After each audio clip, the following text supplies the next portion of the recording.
All right, so this is an episode of the Stalman Podcast, which is usually an audio show, but when I've got great people in person, like Matt Diavella today. Hi, Matt. Hi, hey, what's up? We're going to do a video version, so go to stalmanpodcast.com to get the real thing, the audio version, but we're going to have a great conversation here as well. I don't know why you'd watch a podcast, but if you want to, this is a good one to watch. If it does not add value to my life, I get rid of it. Some have asked me, what about things that bring you joy? I got rid of that as well.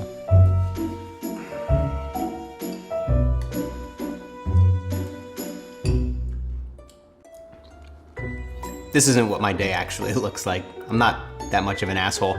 You guys want to see what an actual day in the life of a minimalist is like?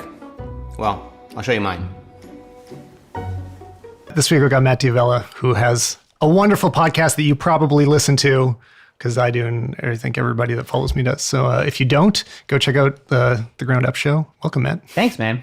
Excited to be here. Yeah, no, I'm glad we can do this in person too. Meeting for the first. I mean, a weird thing about guest podcasts is that like people are kind of dropping in on the first meeting of people so often. And I think like don't even necessarily realize it.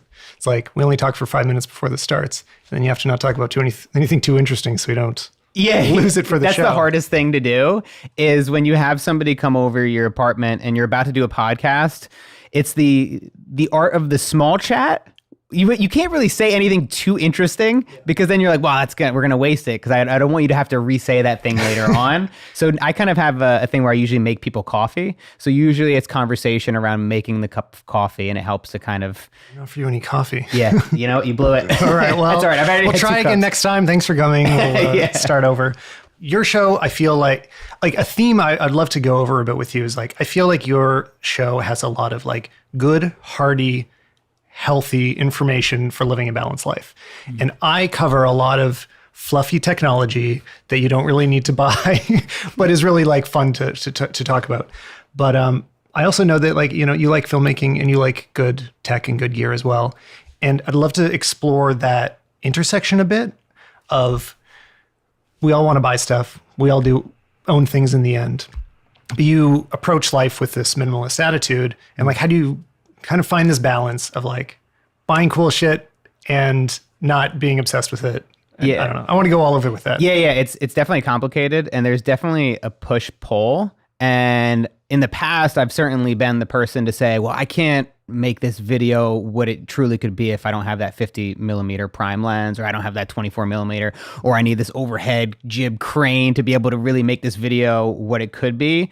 And then you get it, and then the shoot goes along, and then you realize, oh, I actually didn't even use that thing. Like, you know how many pieces of gear I've purchased that I never use? Like what are their old stabilizers, the glide cams? I had one of those that never got used and I sold. Yeah. Yeah. And it's, I think that's going to happen because I think sometimes we're just wrong and we're off about our assumptions.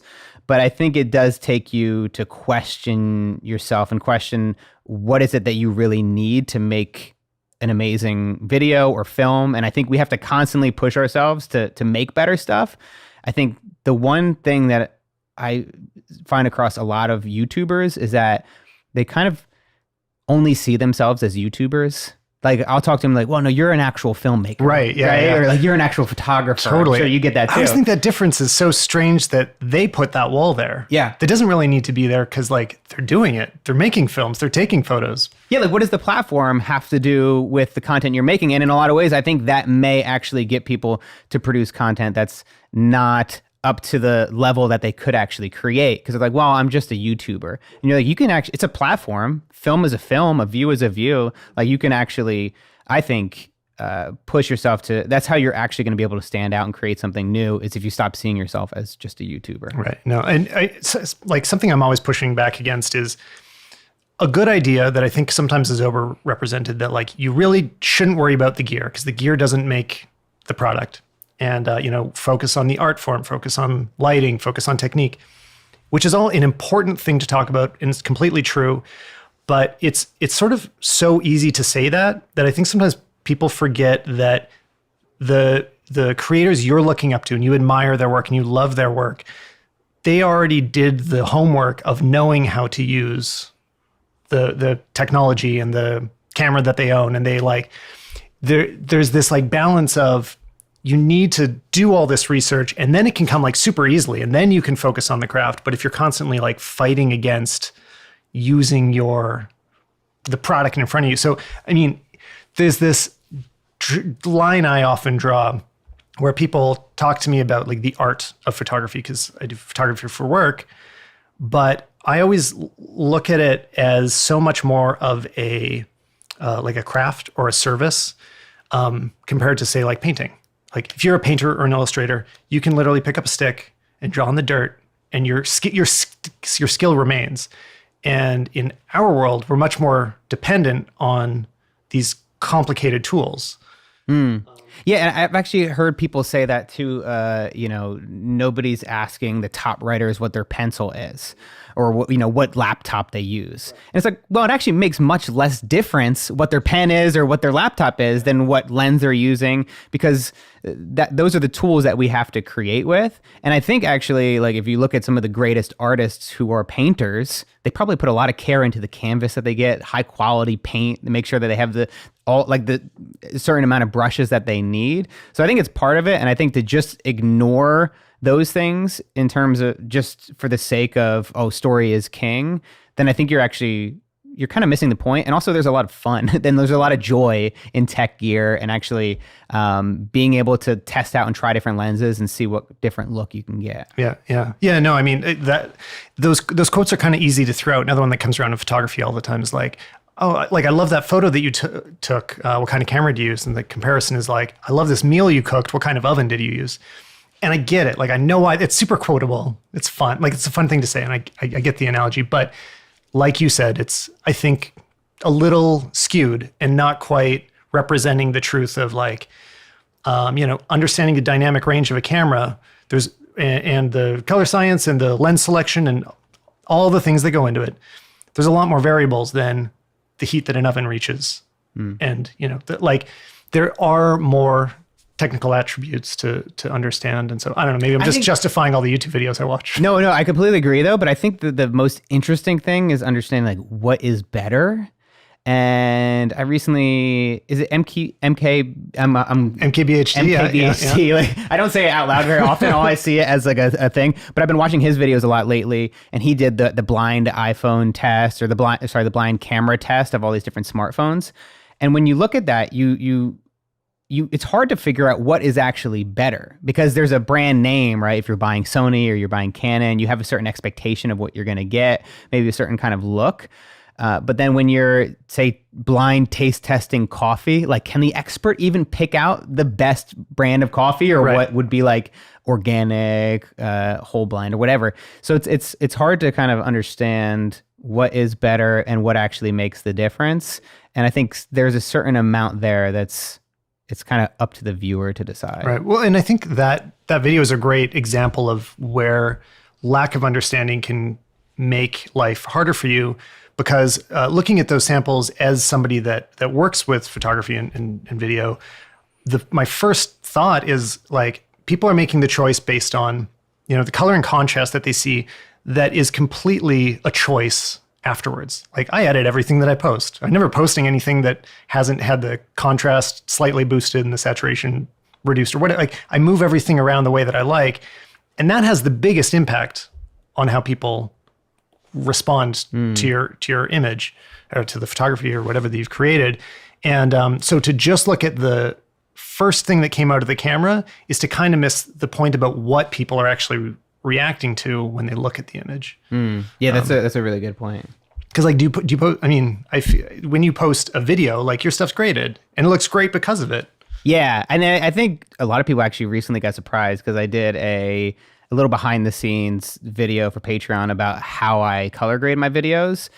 And a lot of people were horrified that I didn't use video scopes and like how simple my process actually was, where I simply have one LUT that I found that I really like right now. And then I just copy and paste it to every single project. Right. And then I just tweak by eye.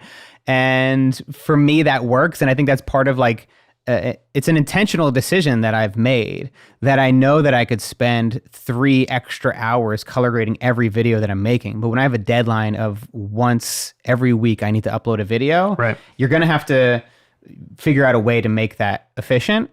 And I also know that too, like everybody's looking at it from a different screen. So what somebody might see, it may be completely different depending on what screen you're viewing it on, whether it's a desktop or you're watching it on your phone. So that's kind of my approach, is just to make it good enough and then put it out there. And there's like a whole discussion on this about like perfectionism and like when to take it too far, or when to know when something's done and ready to ship. Well, it reminds me of how legendary cinematographer Roger Deakins works, that he basically has a LUT, this one, and it's like choosing a film stock.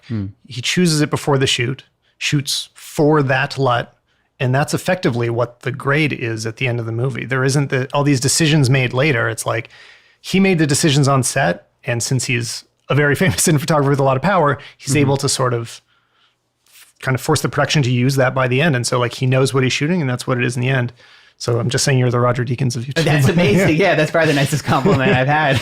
But people were horrified though about that. And I think it's just because people have expectations about, you know, what goes into something. And a lot of times when you look under the hood, you realize it could be a lot simpler. But I think it does start with having a good eye, and like, I've been doing this for 10 years. So for me to be able to just do it by eye, it's a little bit easier than somebody who maybe is just getting started out. So I think those tools are valuable, and I think it's helpful to experiment and play around. And I'm sure you have a similar experience where you look back at projects you made 2 years ago and you're sometimes horrified at what you put out there. Yeah. I mean, most people who started out posting photos to Instagram went filter crazy, and I think it's scaled back. We all had borders. I mean, why put borders on it? And noise and dust and so much. Yeah. And then the Gaussian filters were just over the top. Well, just to hide the terrible cameras that were on our phones that we didn't quite realize. That's a good point. But I do similar things when I'm grading as well, that, you know, I find if you need to do a really serious grade, like you're fixing colors, it's usually because you made a mistake, which I do. I mean, I totally do, but that's the only time that I'm really looking at scopes and waveforms and stuff. It's like, oh, that white wall is very yellow, or, you know, I forgot to reset my white balance when I stepped outside. That's when I need to like dig in. But if you're in controlled lighting and you've sort of planned what you're doing, which is, you know, partly speaks to like your like filmmaking background, I think that it helps a lot. Also tell me a bit about like what your background was. I mean, I know you made a movie that went very well and a lot of people I know loved. Yeah, so I have always been a filmmaker. I mean, ever since high school, I was in like the video production classes. It was the one thing that I excelled at, and it was the one thing that you couldn't force me to do. Like I had to do it. Like I'd be working on during lunch hours, during work study hours, during high school, just nonstop working on videos. Never really knew it would be a thing that I could do. I graduated high school in 2006. So at that time, the path was kind of, you had to go through television, or you had to go through studios. You had to go these major routes that are now starting to break down. And like the first DSLR, the Canon 5D Mark II, came out when I was in college. I believe it was like my senior year or so. And that just kind of totally changed the game. But like the wave had already started with independent filmmakers and creators. And obviously YouTube was starting to, I think was big around like 2006 or 7. So I was always into it, and I just got lucky in college starting a business as a videographer and working with clothing brands, and I shot a lot of weddings, like dozens of weddings, a couple bar mitzvah intro videos. I never shot a bar mitzvah, but I did shoot the intro videos where it's like kids playing basketball and like dunking on like more fun. NBA players. Like, tell a little story. yeah, and I would just go over the top and have these special effects with like flames on the baseball bat, but like, because I loved it. And I was like always trying to learn new things and doing Andrew Kramer tutorials and just trying to learn as much as I could to get people to ask, like, how did you do that? Like you know what I mean? Trying to create something that would surprise people, that would get a reaction out of people. And then I started to get paid to do it, which was amazing. I never thought it was something that I would ever be able to do as a freelancer. And then those first jobs, making $100, maybe $400 for a video, even if I was making $8 an hour in the end, probably less because I just poured myself into these videos, it kind of proved that to myself that I could do it. And then from there, it was moving home to live with my parents, trying to start this business over the course of about 4 to 6 years, really developing some pretty great clients and working with a lot of tech and startup companies and making more money and helping to work my way out of debt. And then I had gotten to the point where I was like, okay, I'm doing well. I've paid off a lot of debt. I think that I've achieved like a certain level of skill as a filmmaker and a storyteller, but only for 3-minute, maybe 10-minute videos tops. I want a bigger challenge, and I want to create my first feature-length documentary, which is when I set out to make Minimalism, the documentary. It's very early to tackle a feature. I mean, you know, I'm older than you now, and you were younger than me then, and I'm still feeling like I'm not ready for a feature. I think it's a lot to bite off. I think it was being naive is like the good thing, right? It's not knowing what I was getting into, and because I legitimately had to do everything. I mean, in the production stuff or producing the documentary and lining up the interviews, I didn't have to do a majority of that stuff. But when it came to shooting and editing, it was just me. Like a lot of people think it was like a crew there, but it was just me, a Kino Flow light kit, a Canon C300, the original one. I purchased that just before I actually like leased it out, 0% financing for 2 years. Just 'cause I was like, I need this to be, talk about gear. I was like, I want to make this thing as good as it could be, and I don't want to shoot it on a Canon 5D.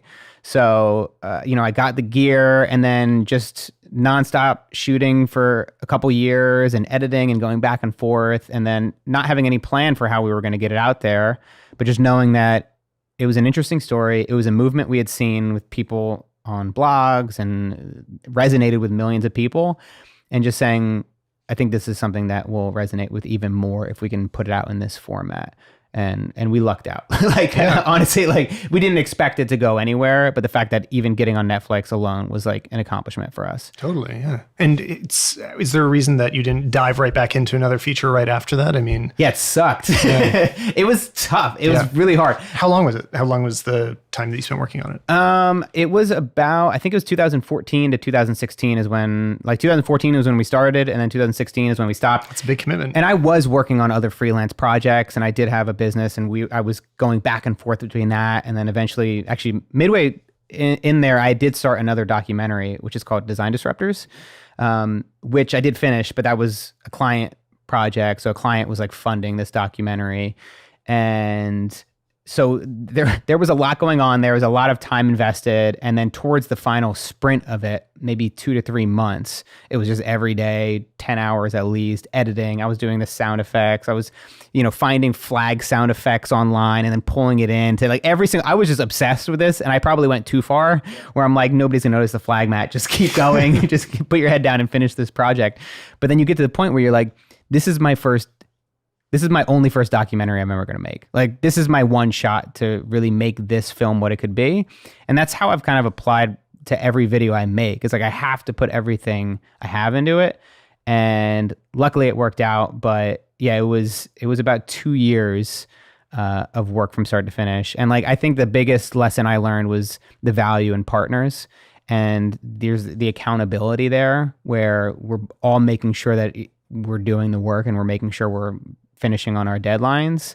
But then obviously people who can have complementary skills. And like, I didn't know anything about distribution or marketing or putting this out there, but luckily my producers did. Yeah, no, I can test that too. I mean, my wife does all the hard work in our business. And that means that I have to know about a lot of things that I wouldn't otherwise. So, it's having the right people around you and kind of like building at least a little community of support. And I mean, I also feel like when I look back at what I was doing young, like, college, things didn't get interesting for me until I met some other people doing interesting creative work.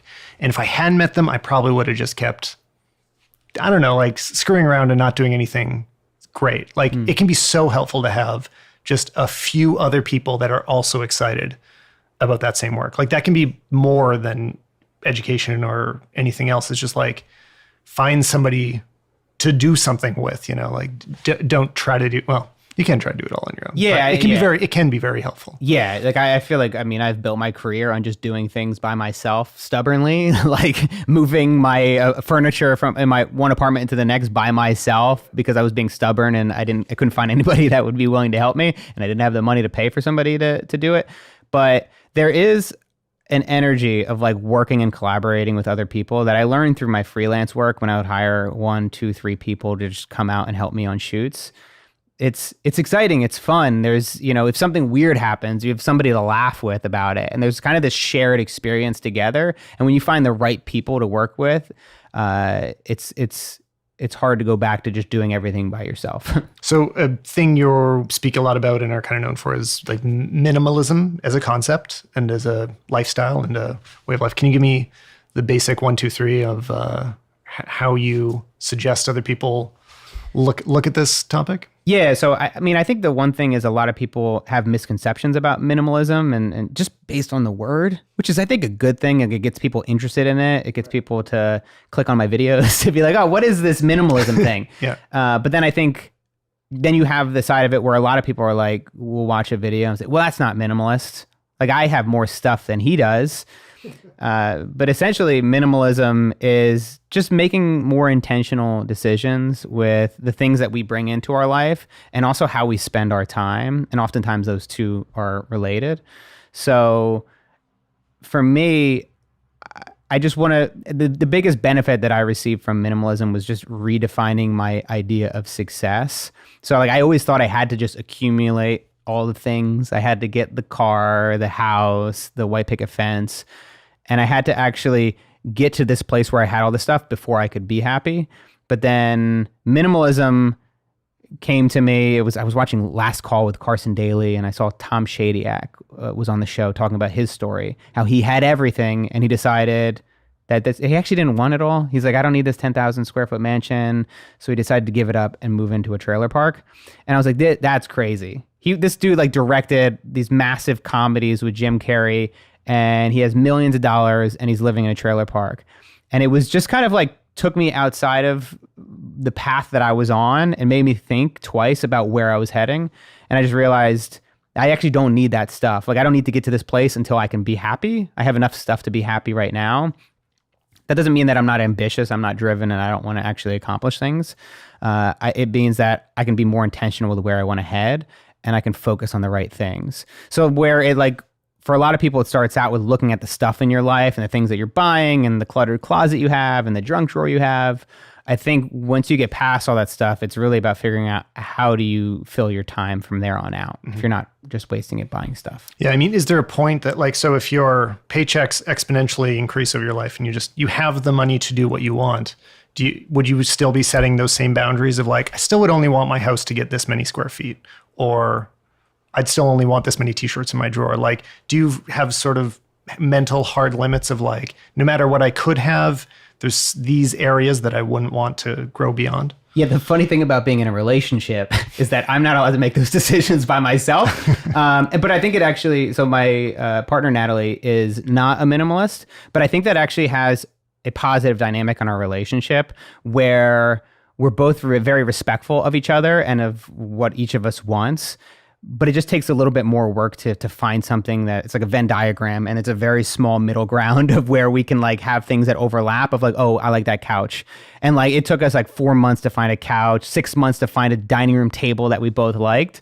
But we both are respectful enough to know that we can take time getting to those decisions. And I don't think I could even live in a tiny house. And we live in the real world too, where we're living in LA. It's very expensive to buy a house. So even owning a house, period, is potentially not in the cards for us.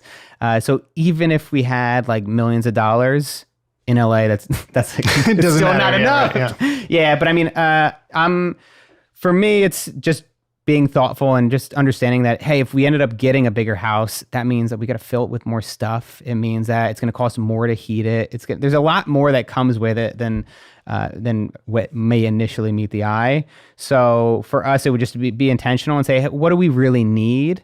And it may be easier on us if we actually had a smaller house, a smaller footprint. Yeah, I have some of that dynamic balance with my wife too, where she's a bit more of a maximalist, but there's times that I could just kind of sit there reading reviews of every single couch on Amazon and weighing the benefits and end up not buying a couch for 4 years.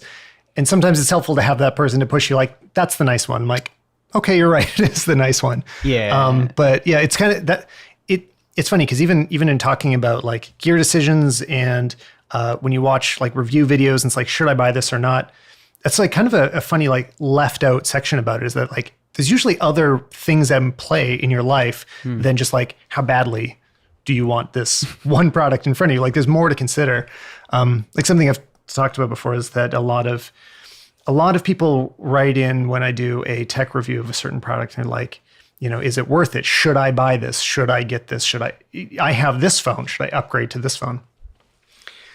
Everyone is so different that to ask a YouTuber that is already to be kind of missing a point, I think. Like, I feel like there's this big important step of like, you need to understand your situation pretty well, and an outsider isn't going to. Like, is $1,000 impossibly expensive for a phone to you?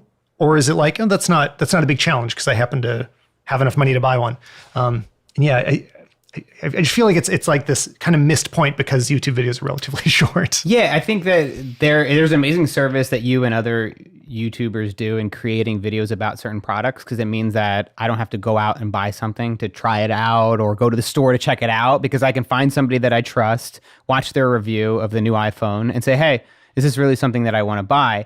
But then at the end of the day, you have to make the decision. And I get those emails too I got an email today from somebody who was asking me if they should buy such and such lens. They were explaining what they currently have and what like lens and camera they should be getting. And for me, I was like, well, are you making money from it yet?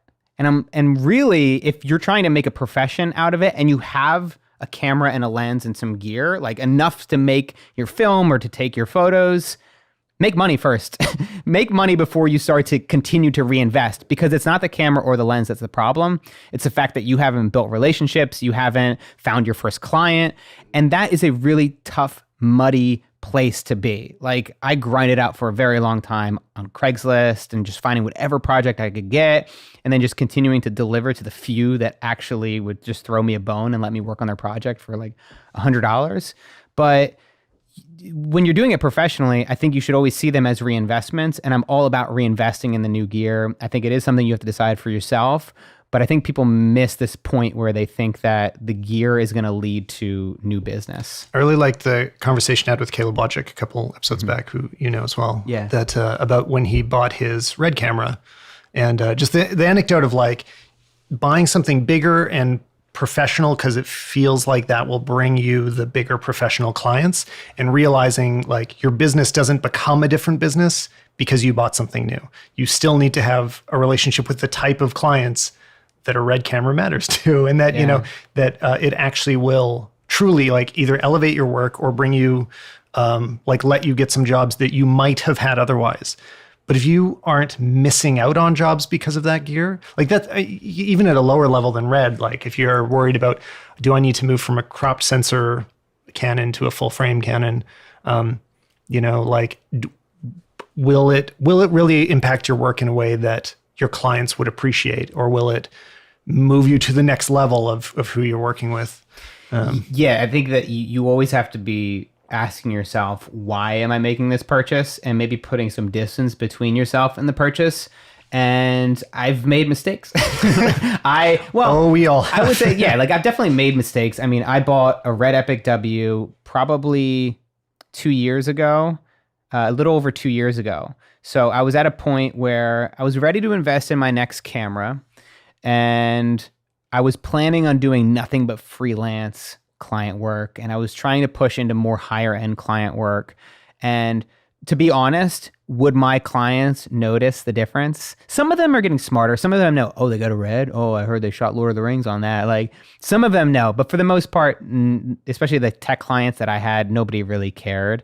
And I actually just saw a recent video recently on, is interesting, about the rental market and how just prices are going down and down and down. So if you're expecting to be able to rent out that Red, you're probably not going to make any money off of it. Like a couple $100s for a day rate, where 3 years ago you can make $1,000 for a day rate. But I thought that for me, I was like, I want to just continue to invest in quality. I have the money for it. Let me do this. Like, it's always worked out in the past when I've invested in new gear. But then within 6 months, I had decided to radically shift my business model and not make any more money, and like just give up client work. That's a big shift, yeah. Yeah. So I gave up client work, And I decided to focus on creating a podcast and creating original films and making YouTube videos. And no offense to those that use a Red Epic W on their YouTube videos, I just don't have enough storage. And for me, it slowed down my computer. The expensive computer I had to buy to be able to manage those files would slow down and freeze up all the time. And now this thing that most people would die to have, that think that they think they need the Red to get the shot and make the film that they want. I realized it was actually slowing me down. So I ended up selling it and replacing it with a Canon C200, which is a fraction of the price. Oh, I just spent the last episode talking about how badly I need to upgrade to the C200. Yeah, so. C200 is a great camera, but it's compared to the Red, it is so much quicker for me in post-production. I could shoot 4K all day. Do you usually shoot compressed? As in raw versus the... I don't shoot raw, no, because raw is, the file sizes are actually comparable to Red, yeah. So for me, it's like I'm making YouTube videos, and I can still shoot them in 4K. Quality's great. I can have an extended battery that lasts like 2 hours. So if I'm doing an interview, I can just hit them rolling, and I can even put them on autofocus. I usually, for the most part right now, I don't have anybody helping me. So I just have, similar to this setup right now, where it's like you just set up the cameras and you're good to go. And for me, having 2 Canon C200s is cheaper than having 1 Red Epic W. And for me, that math works out pretty well. Yeah, for sure. Yeah. Well, so a topic that I've always wanted to like do a video on or do something about, and since I have delayed it, let's talk about it now, is the idea of buying, like, I like it when there is a clear the best of a product category to buy. Right now, thanks for bringing them over. You brought over the Shure SM7B mics, which are kind of in that category for podcasting right now. It's like, look, you want the good one? You go get this. In other places, I mean, the lights lighting us right now are Aperture 120Ds. And it's like, if you go ask people that have used them, they'll be like, just get that one. Like, it's the best single source continuous light right now. Just get it and you'll be happy. And you're like, okay, I'll buy it. And you probably won't regret it. Yeah. Turntables. So like a great example, like a definitive example is like a Technics 1200. I don't know if it's the best turntable or not. I don't listen to records, but it has this status of like, this is the turntable of all time. You'll be safe buying it. I always feel like I want just all those things around me to be those ones.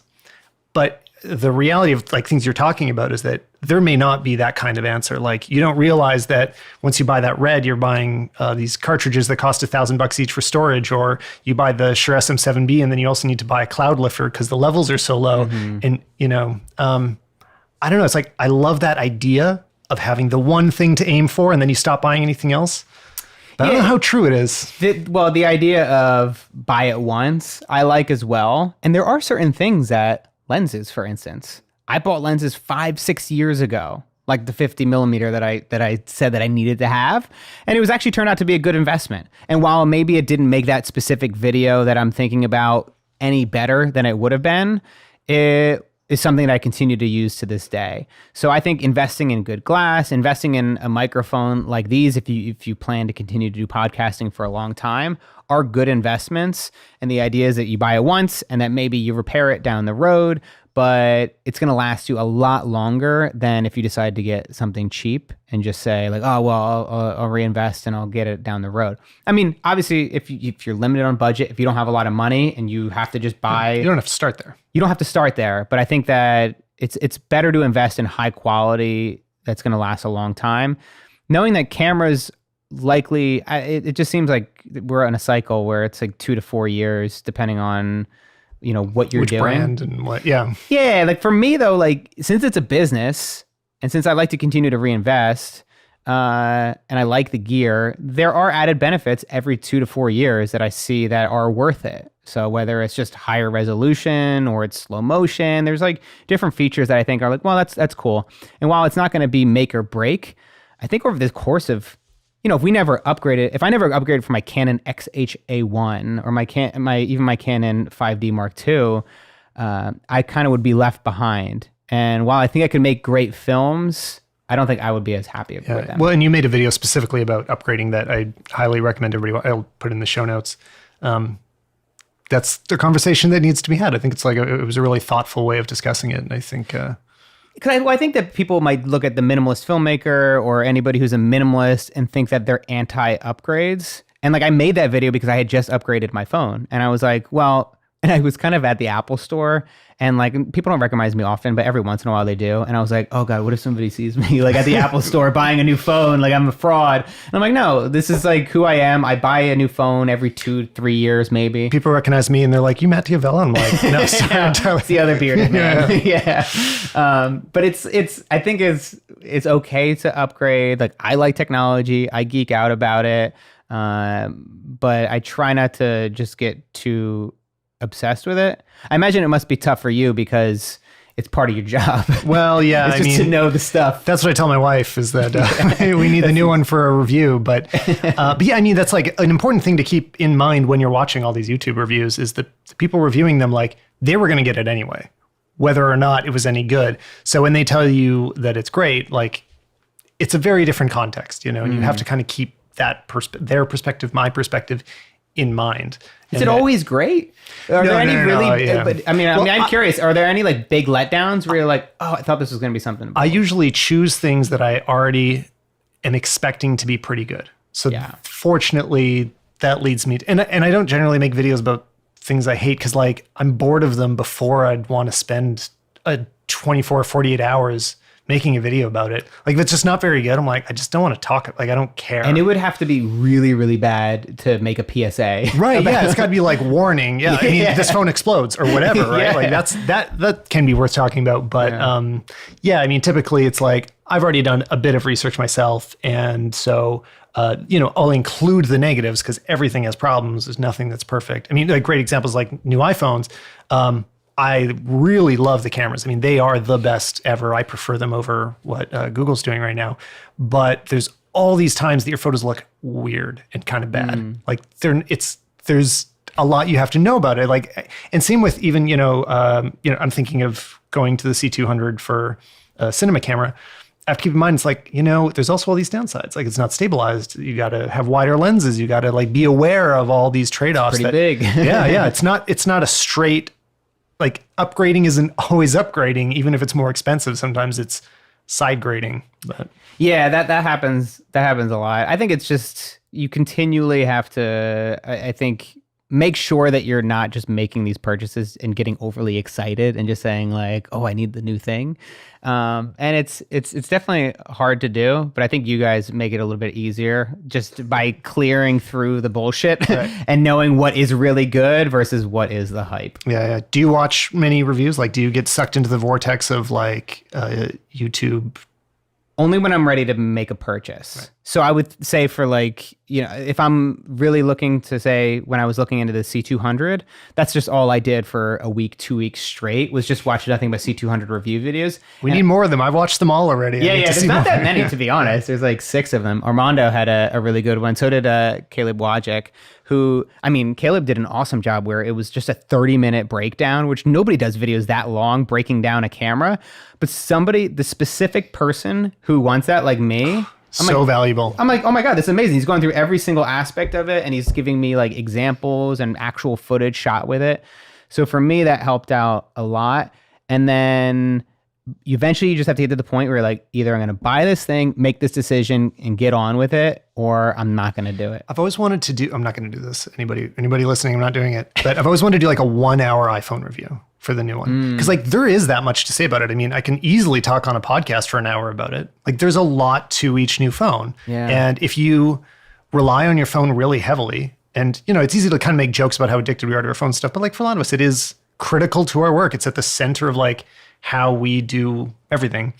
And a lot of people will watch an hour worth of reviews. So I've always just thought it'd be fun to do literally cover everything. Like if there's something to say, get it in the video. You should do that. I think it'd be cool. Yeah. But it'd take a long time. Yeah, that's the thing is because it's not, otherwise you might as well just be recording a podcast. But I imagine if you're doing the hour, like you have to actually be really thoughtful about it and plan it out. Yeah. I'm actually curious, when you're making your videos, do you plan out a lot of it? I know some of them are kind of travel. They seem like a little bit more on the fly. By the way, I don't know how... The on the fly is in effect. I mean, it's like usually like scripted-ish, like I want to hit all these points. Oh, that's good. That's me too. Because I'm like... I'm really bad at I have to really like script and write out my videos and know exactly what I'm going to do. And even if it's on the fly, it's kind of like, I know, okay, I want to talk about this, so then it will fit in this place in the video. I find it very helpful that we scripted this whole conversation ahead It was of time. good. I'm reading this from a teleprompter Yeah, so right am I as now. well. For those that aren't watching the video, it's just right behind you. No, but I think it's helpful to know, because I mean, that's just one of those kind of, a lot of people think that, and not everybody has the personality to be able to just like kind of deliver on the fly. Like there's the Gary V's of the world, and then there's me, who I'm like, I need to actually think what I'm going to say. Yeah. You had a by the way that you were about to jump into. I forgot what it was going to be about. I mean, yeah, I feel like the person that can really nail it is, Casey Neistat, because he's putting them out so often. I don't think he's writing a script in the morning. The big challenge when you're recording like that, like big location jumps, like, which I do as well. I'm like, I'm here and then I'm over there and I'm continuing a sentence, it's very hard to remember the context of where you left off. So often I'm like, that becomes a challenge in the edit, is to make there be any sort of continuous flow from one idea to the other. And it means that I usually have to record extra and multiple takes to make it align in any kind of, with any fluidity. Yeah, I remember the by the way. I'm impressed by you and others that can do this, that can like talk publicly in an airport with the camera, and like, I'm like, dude, I get so nervous. I've actually tried to do it once and I didn't use the footage because I just got too nervous and too camera shy. I'm like, everybody's watching me. It's not a skill. It's a decision to let people dislike you for that time. Because the thing is, like, people don't like it. It's not. Yeah. It's not like you become like, oh, now everybody's cool with me doing it. It's like they're looking at you and they are judging you. They're not thinking kind How do you thoughts. get out of your head though? That's like the thing that I find is so difficult. Is that for me, I would just be in my head like, oh my God, and now they know that I screwed up, and now they know that I'm going to do this take again. Well, or the same thing happens with like a lot of what I was doing more before YouTube is my wife has a fashion blog, so we're shooting like style photos just in the streets and stuff. And people look a lot, and like people think they are hilarious by saying photobomb, and they don't realize that 6 other people did it. Another video concept, I'm just going to give away all my video concepts right now, is doing a like etiquette when you see a photo shoot happening, because the whole world thinks it's hilarious to say the same 5 jokes of like, get a photo of me, and then the next guy comes in like, want a photo of me? And it's like, you don't know how many times I've heard this. Yeah. But that kind of like, the more you do that stuff, it just desensitizes you. It's like I don't know who's recommended this, but it's an idea out in the wild of intentionally be rejected a certain amount, because it just like lets you get used to it, stops hurting so much. Just like get rejected for things that you didn't even care about. It stings a little, but it kind of inoculates you against bigger I think that's something that I need to probably do a little bit more of, just like kind of exposure therapy into that, and just do it for like 3 hours in an airport talking to a camera. Like, I think I'm okay with it when I have somebody else helping me, or I'm with Natalie. Where It really I'm like, takes the edge I'm off. like, I got a friend. See, I'm not just a loner. I'm not a loser here. But it's funny because a lot of people watch the videos, and it just, I mean, when I recently watched the one video of you in the airport, I think it was maybe reviewing the bag, actually, that helped me with the Peak design bag. That helped me out. And it's just like, everything looks normal. It looks natural, but I'm like, in reality, in your head, it's just got to be chaos. Yeah. It is really weird. And then also the amount of times that you start a sentence and then the announcement comes on the PA, and you're like, well, got to start that again. And it happens 10 times, then you don't even get the take and you got to record it somewhere else. But that's what I actually decided to do that one video. I was like, okay, it's going to be a voiceover. It's just going to be me walking through the airport with a voiceover. Nobody knows how much easier voiceovers are than it just saves you on whatever it is that you're doing. Yeah, but I think that you can overdo it. And I think that when you're trying to tell a story too, you're trying to have that balance of, if you did an entire video with nothing but voiceovers, it could get boring. Right. So it's nice to have those cutaways that are a little bit more in the moment. I want to talk to you more about gear because it's fun. Yeah. What are some things that you have bought that is just like no regrets? Like this was the right decision. Like what are some, and this is again, like with the context of it being you and everybody's different. What have you got that you're probably never going to update? A Belkin phone holder for my car. Oh, okay. I've always wondered which ones are good. Yeah, I should have brought it up, but like it's honestly, it's amazing. It's the one that you actually put into the vents of the AC, and it clamps right in. It's got like a little dual flip side, so you can go for a thicker vent or a thinner vent. And then you can also go to the side. You can rotate it around. You can also pop it in with one hand. So I can just take my phone and then just shimmy it to the side and push it in. Because there's these ones that are garbage that are like you have to like bring in the sides. And I just don't have time for that when you're driving or you may be like just trying to pop it up while you're driving. For me, amazing purchase. I don't think I'm ever going to need to get a new one. I think it's built soundly. Yeah, I've already bought one that ended up in the garbage, so I know that's a good example of it. It's like I still spent $30 on it, but I mean, it's what I wish the Wirecutter really, really was. I mean, it's kind of their goal. They're like, look, we're just going to find you the one. Like, just like we're going to review everything for you. Mm-hmm. You don't have to read the whole review. We're just going to tell you, like, go buy this one Belkin vent mount phone holder. But I feel like I don't know. They've become more of a normal review site lately, it feels like. But yeah, I don't even know who they are. Okay. I haven't seen them. Wirecutters. I was just doing that thing. I was like, yeah, of course. Yeah, I do that all exactly the time. What you're talking I've been doing that all day. Yeah. No, but I think that's a good one. I'm actually working on a video now where I don't know if it'll be like an exclusive thing or just a video publicly, but just my 5 favorite physical products. And that Belkin phone holder is definitely one of them. It's just, I think, really thoughtfully and high quality design is rare, and it's something that we're looking for in everything. So that's definitely one. This is not like the best product I've ever done, but I started to use a phone case. This is like a side tangent. Do you use phone cases? Yeah, I got one right in front of me. Oh, you do? I've never done it until I had to start putting my phones on camera all the time. And there would be cracked phone every single time I would do it. So I started to do that as well. But yeah, in terms of that, I'm going to make my recommendation of the Apple cases. Like I think I have the same. The build on I mean, this is the leather. I have leather and you have the silicone. But the fact that it meshes totally with the camera. It's like, I so much prefer. They're like overpriced. They're super expensive, but they feel the best by far compared to like the $10 ones. Can I ask you, is this really lame? But I thought of this the other day, and I do it every once in a while where I'm trying not to use my screen as much. I'll flip the phone around. Oh, no. That's a good life hack. Oh. Siri, stop. Oh, maybe it's not such a good life hack. Yeah, no, terrible. No, but so then not only is it you're less likely to use your phone, right, but it's actually going to protect the screen more if you're walking around. That's true. Except the only thing is then you've got when you move it, you should do it over a soft surface or somewhere that's not going to fall, because taking it in and out is like a really high risk moment. High risk moment. That's a great point. I never thought of that. You have to be very thoughtful about when you're doing it. The most likely time for me to break phones is when I'm reviewing them, because I'll have 5 or 6. Every pocket has 2 phones in it. Oh, no. And I'm like pulling one out and then another one out. I'm taking the same photo 15 times. And that's when I'm going to probably drop a phone. That's actually when I damaged. It's the only big scratch on this phone, like the rivet in my jeans. Every public service announcement, watch out for the rivets that hold your pockets in, because they stick out and they're sharp. When you pull your phone onto your pocket, it's going to slide across. You're a front pocket. Yes, phone always. placer. Well, I try to. Sometimes it ends up in my back. But the phones have gotten too big. Right. That used to be a thing that only women would do, was put the phone in the back pocket. But I found that it was just maybe my pants got too tight. I feel like I might damage. I mean, I'm sitting on it right now to feel it. Like I'm sort of afraid of like bending or something. I don't know. Yeah. And also less stealable, but. Yeah. Let me ask you, flip it around.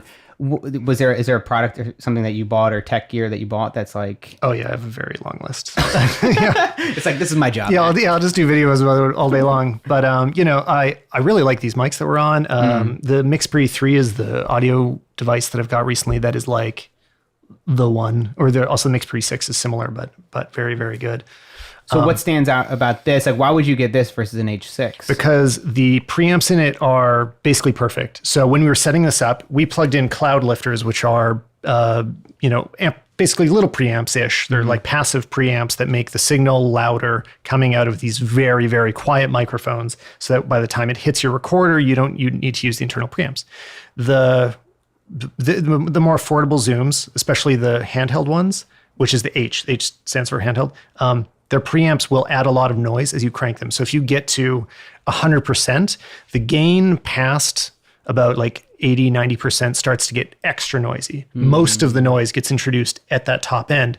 And that's how loud you need to turn up the Zoom to make these mics heard. Yeah. The preamps in the Mixpre, or anything made by sound devices, can go all the way up and will totally boost these loud enough to record them. So even if you didn't add anything in between, it would still be loud enough without like adding additional amps to it. That's nice, because the cloud lifters are a little bit annoying when you're setting up. Actually, yeah, the 2 of those are bigger than just the recording device. Yeah, and they're like, you have to then have 4 XLR cables for 2 microphones. So Yeah, totally. I can see that. That's cool. That's a good one. Cameras are hard because it doesn't last. Like if it's the best, it's only the best for a week. Which is a great thing. Actually, that was the one thing I said in the upgrade video where, a lot of people just give companies hard times about like creating and marketing products all the time, but they have to. If they don't continually improve and upgrade their tech every couple of years, then they're going to eventually go out of business and people are going to switch from Canon to Sony or back and forth. And yeah, totally. They get hit just as hard if they do or don't upgrade. People I think the problem is obviously when it's just, we changed the color. Yeah, or we made the added screen. fins. Yeah, exactly. Like I think that happens quite a bit. And you just see it in every one of these big talks or reveals. Like everything is an amazing game-changing moment. And I feel like these days we have less and less of those moments that are really like wow, that's amazing. Totally. So there can definitely be a lot of hype around it. Oh, I have another idea I want to talk to you about because I think you fit a little bit into it. Actually, this is my first time saying this sentence that I think is going to be this defining idea. Like I kind of want to build it into a concept. I've talked a bit on the show about the idea of like creative literacy in different fields. So that like I think it's really valuable for people to understand audio and video and photo and writing and illustration if they can, as many as you can. And of course, we all are going to be bad at a few. I'm not a good writer. I do my best. No, I'm not good at it. So I don't do very much of it. And, same thing, you maybe not feel comfortable on camera, so you would rather stick to stills, whatever. Like you don't need to do all of them. But I think that the benefits in our world of learning many of these skills are really, really huge, like very disproportionate to what I think people understand of how powerful it can be to be skilled at communicating through, any medium that can be shared on the internet, basically.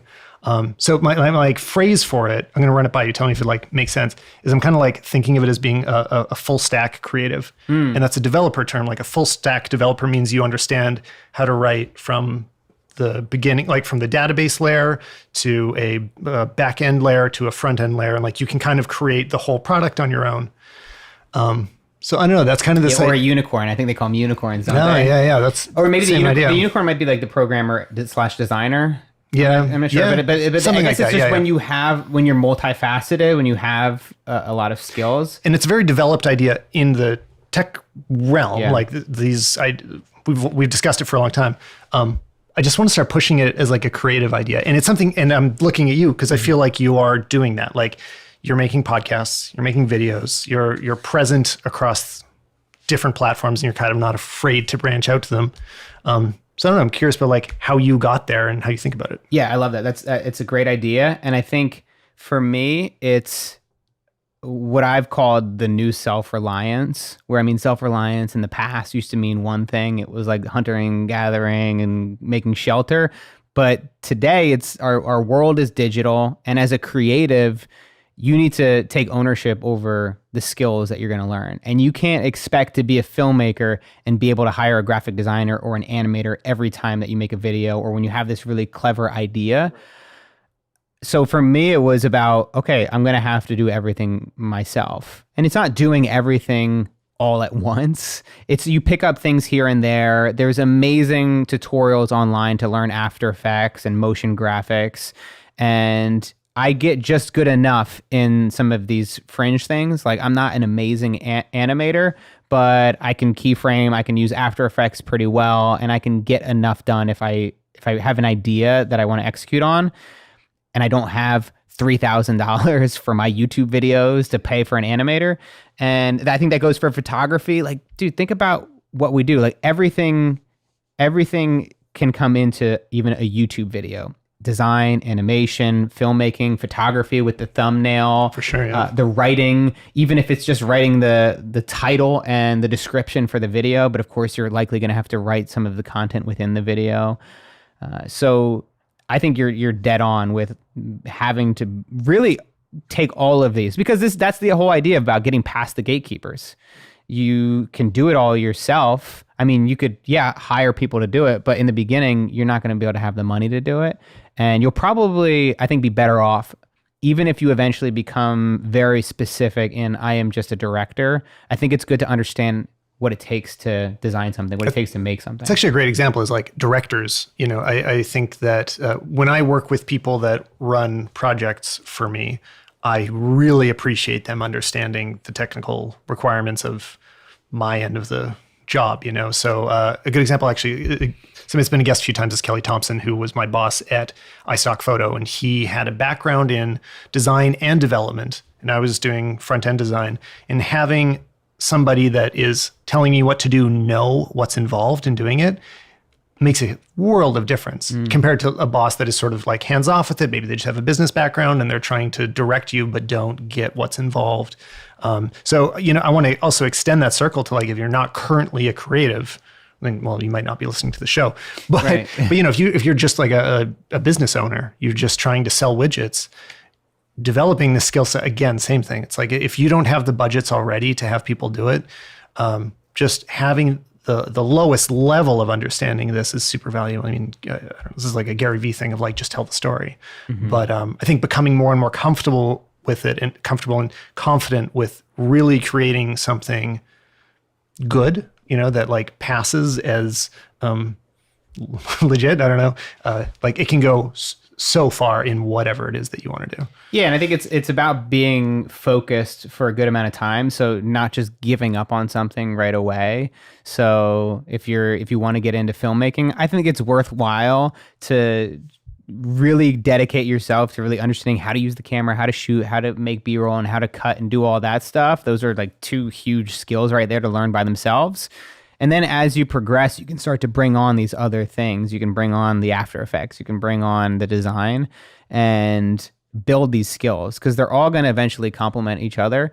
And dude, even now to this day, I mean, I had gone from a place of doing everything myself to eventually hiring sound engineers, cinematographers, and editors to help me out on every project on my freelance work because we had a budget. And then getting to the point where I decided to make a change to go to all original content. And all of a sudden I didn't have a budget anymore. And it was just me again doing all this stuff by myself. So it's invaluable. And that's where the self-reliance comes in. It's if you hit hard times or if you decide to do something really risky where you have a limited amount of runway, it's so valuable to be able to have those skills. A lot of people think that there's like this myth of job security where people think that they're secure in having their job just because somebody's paying them, just because they have a contract with somebody. But you can be fired at any time. But if you have the skills, if you're really good at what you do, if you're a world-class filmmaker or photographer, you can always find gigs. You can always get work, even if you get fired from your job. So it's like developing these skills aren't going to go away. You're not going to forget how to be a photographer once you learn it. Yeah, and basically everybody needs this at this point. Like I was just saying, I mean, like whatever it is your business was now involves producing some kind of content, probably. Like most businesses are making something now. Yeah, my sister, she's a breathwork teacher here in LA. It's probably about the most hipster gig that you can have. I don't know what that is. What's a breathwork? Breathwork. So it's a very like new agey type thing. We'll all be doing it next week. I should really know. Yeah, exactly. She had me do it once or twice. I did it once on the podcast where it's just this practice of focusing on your breath. And in its essence, it's a meditation. So you're just breathing, I think like deeply and then exhale twice very quickly. And you just do that for like 30 to 40 minutes. And for a lot of people, it can be a very transformative and emotional experience because there's a lot of like gratitude and different things that she'll work through as you're breathing. But she used to be a graphic designer. So she then used those skills of being a designer and understanding how to like create a brand identity and a logo and all that stuff. And then even being able to create a beautiful Instagram account. She then moved that to her breathwork practice. And so like these skills can be repurposed. And like you said, if you're simply a business owner, being a great designer or being a great photographer can help you out a ton in the beginning. Yeah, because even if you're not designing your logo, like if you don't have the skills to do the really challenging bits, or you can't do your TV commercial, being able to do your Instagram content well is helpful, or being able to just design your email newsletters, you know, like if you can at least handle the low level stuff, it goes a long way. Yeah. And I think the challenge then for those people, the full stack creatives, is knowing when to outsource, not even outsource, when to hire people to help out, when to have people take over certain jobs. And I think that's going to be like the big question. And it's That's still my big, For me I too. still struggle with it. Yeah, for sure. Yeah. And I mean, if I can do it myself, why would I pay somebody a couple $1,000s a month to do it for me? And the whole idea, for me at least, is to just focus continually on the things that I love to do. And if there's things that maybe are a little bit of a struggle, or maybe could be more efficient if I hired somebody else, then it's worth it. And also, I did get this from Gary Vee, where he's like, if you think that you're ready to make a hire or just bring somebody on, you're ready. Make the decision, make a mistake up front, do it quickly, and then learn from it. And then if it's not working out, fire them, and then hire somebody new. I think so often we get in this trap of, only I can do it, or if I hire somebody, they're going to screw up. And you're like, yeah, they probably are. But you're there to help them, onboard them, get them to understand how you like the work to be done. And I think that you also have to know that you don't have to infinitely scale up. You don't have to have a team of 300 people. Right. Yeah. If you have maybe 1-2 other people working with you, maybe that's where you stop. Yeah, there's another part of our conversation with Caleb is that desire as a independent film producer. Like, so, when we have clients, we're working for direct with the client. There isn't an agency giving us storyboards ahead of time, and we're like helping them develop the content. Then we shoot the whole thing and edit the whole thing, and that's it. And there's just our small teams. And it can be it's easy to be jealous of the big Hollywood crews where like you've got a grip and a gaffer and a best boy, and they're all running around carrying stuff for you and setting up lights, and the results are noticeably more beautiful. It comes out a bit better.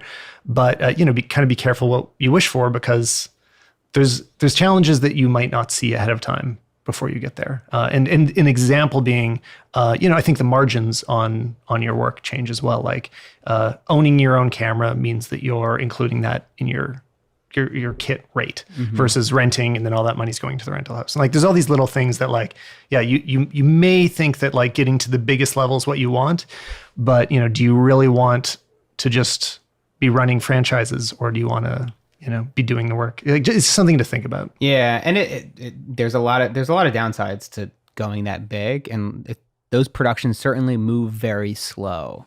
And it would be crazy to even imagine the kind of like Hollywood structure where they're putting out like content every single week all year round. Like they can do stints. Like they'll do, okay, here's our 10 episodes for the show. Right. But I mean, obviously because it takes a lot of time and work and all that stuff, but it's also because there's a lot of logistical stuff and lawyers that they have to go through, and a long, slow process where I think there's a lot of freedom in being able to create quickly and put it out online. And that's just something that I've been thinking about a lot lately too, is like a lot of people feel like they have to make the feature film. And I'm like, well, do you have to make the feature film? Is there something else that you could do? Is there another platform that you could create for? Could you actually make a feature film and just put it on YouTube? A lot of people just kind of have these expectations that they have to do it a certain way because that's what other people are doing. I think every like filmmaker and actor that isn't getting hip to the power of like YouTube or, really getting invested in social media is missing out so big. I mean, like I think Will Smith isn't getting enough credit for how obviously a good idea it is for him to like take full control of his brand, because now like the most people will ever see of Will Smith in 2019 is his vlogs that he's putting out. Like that will be their whole awareness of him. And so no matter how many TMZ headlines come out about him, people are going to like know him so much better. And any actor that isn't like taking that control of their public persona is just like, just missing a big opportunity. I'm not saying you have to, but like it's so powerful and so valuable no matter how famous and successful you are. Like this era of free distribution and, Yeah, I think it comes back to this idea of people looking at YouTube as a certain thing and looking at YouTube creators and putting them in a certain box. And then you could have somebody like like Will Smith come to YouTube, and they understand, like him and his team understand that a view is a view. And if, he gets 10 million views on a video that he releases on YouTube, what's the difference between, doing that on another format or another medium? Yeah. Yeah. I think maybe money, but small differences. Yeah. But I mean, obviously there's tons of ways to monetize on YouTube. Yeah, of course. And I mean, I think we're about to hit an era where that changes. I mean, when everybody that's growing up right now has YouTube celebrities as their real celebrities. Like, I mean, for me, my realest celebrities are podcasters that I've been listening to for years, and I've heard them speak for hundreds of hours. And like, that's who I'm the most like excited about and interested in and like would love to meet in person.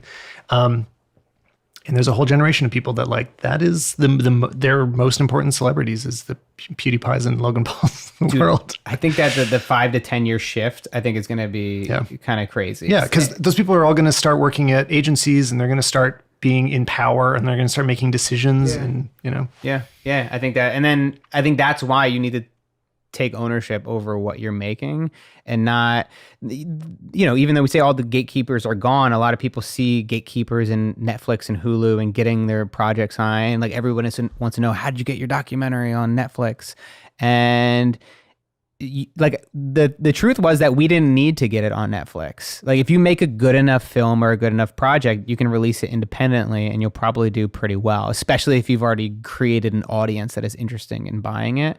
So that's, you know, it's great to get it on Netflix. It's great to get it on Hulu, Amazon. It's all about no, but I mean, it's like it's great to get it on a platform who they're willing to pay you money and hopefully also give you a lot of eyeballs. But you can have enough money on YouTube. You can have enough money creating content independently. It's just, I think sometimes people just think, I don't know. I think that's the whole idea. That's where even minimalism can play a part, where it's just understanding that I don't need $1 million, you know, for my film. If I can do it my way, if I can retain full ownership over it and still enough people can see it, then a lot less I'd be happy with. What are you going to do next? Well, I mean, not today. Yeah, well, we're actually going to a show tonight, but I think for me, my project over the past year was getting YouTube, just making a living off of creating content. Man, you've done great with it too. Like, congrats on a very successful year. Thanks, man. I had a runway. I had about a year or two, and it took, I guess I had about a little over 2 years, and it took me a year and a half until I started making money on YouTube. And that feels really good. It feels like I've built enough momentum there where now I'm going to bring somebody on to help me out with my videos and maybe some feature projects down the road. But at this point, I'm just kind of like enjoying the ride and trying to tell stories as best I can. Cool. Well, you're doing a great job of it. Everybody loves you. Where can we find you on the internet? You can find me at mattdiavella.com. There's all the links to all my stuff there. Cool. And all the links are also in the show notes. Thanks for coming, Matt. Cool, dude. Thank you.